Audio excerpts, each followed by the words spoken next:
Hello guys, welcome to my channel. This is তুবরিজ world. কেমন আছো সবাই? আশা করি সকলেই খুব ভালো আছো, আর তোমাদের ভালোবাসাতে আমিও খুব ভালো আছি।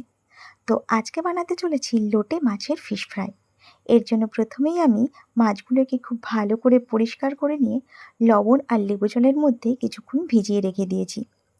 এরপরে জল ঝরিয়ে নিয়ে একে একে মাছের মধ্যে জিরে গুঁড়ো, ধনের গুঁড়ো, কাশ্মীরি লঙ্কার গুঁড়ো, লবণ, হলুদ, কিছুটা ঝাল লঙ্কার গুঁড়ো, আদা রসুন বাটা আর কর্নফ্লাওয়ার দিয়ে খুব ভালো করে ম্যারিনেট করে নিয়েছি। এখানে আমার ম্যারিনেট করা কমপ্লিট। তো আমি এটাকে এখন কিছুক্ষণের জন্য রেস্টে বসিয়ে দিয়েছি। এরই ফাঁকে আমি একটা টোস্ট বিস্কুটের প্যাকেটকে খুব ভালো করে গুঁড়ো করে নিয়ে সেটাকে ব্রেড ক্রাম্ব বানিয়ে নিয়েছি। ও হ্যাঁ, বলা ভালো, আমি কিন্তু মাছের মধ্যে গরম মশলার গুঁড়ো অ্যাড করতে একদমই ভুলে গিয়েছিলাম।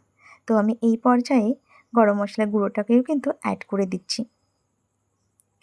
এরপর একটা বাটিতে ডিম ফাটিয়ে নিয়ে সেটাকে খুব ভালো করে ফেটিয়ে নিয়েছি। এরপর একে একে ম্যারিনেট করা মাছগুলোকে ডিমের গোলার মধ্যে ডিপ করে ব্রেড ক্রামের মধ্যে কোট করে নিয়েছি। এরকম করে কিন্তু আমি সমস্ত মাছগুলোকে কিন্তু কোট করে নিয়েছি। এদিকে একটা ফ্রাইং প্যান গরম করতে দিয়ে তার মধ্যে সাদা তেল দিয়ে গরম করে নিয়ে তার মধ্যে একে একে মাছগুলোকে দিয়ে গোল্ডেন ব্রাউন করে ভেজে নিয়েছি। ব্যাস, এখানে আমাদের দারুণ স্বাদের লোটে মাছের ফিশ ফ্রাই একদম তৈরি। এটা কিন্তু আমাদের খেতে দারুণ লেগেছিল।